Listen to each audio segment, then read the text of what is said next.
Tin Onyango.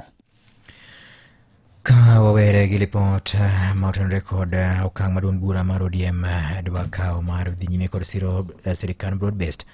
To wadhi nyaka kaunti ma Migori kama yudore ringre mar nyathi moro mawuoyi ma jahigni 4 ma yande ne olal e aora Kuja e gweng' ma Komenya sublocation ma yudore sub county ma Uriri kaunti ma Migori.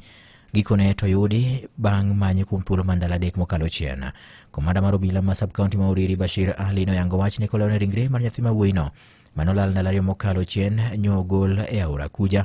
Odhiambo manyoro gi anyuola mage mosebedo kogo tach e dho aora no kamanyo ringre no nyaka ne olal ndalo 2 mokalo.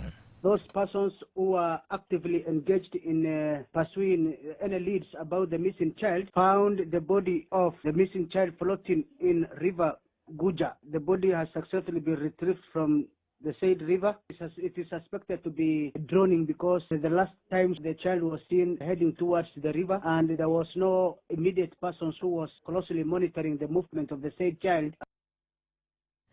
Jatend loch nangano kata kamano ne owacho ni ringre no ne osetere kar kano ringre mar jomotho ka chenro mag iko mare dhi nyime. Kata kamano ne okwayo jodak kata oganda moko e gwenge makono mondo mi owek weyo nyithindo chopo machiegni gi aoche kindegi ma koth chwe.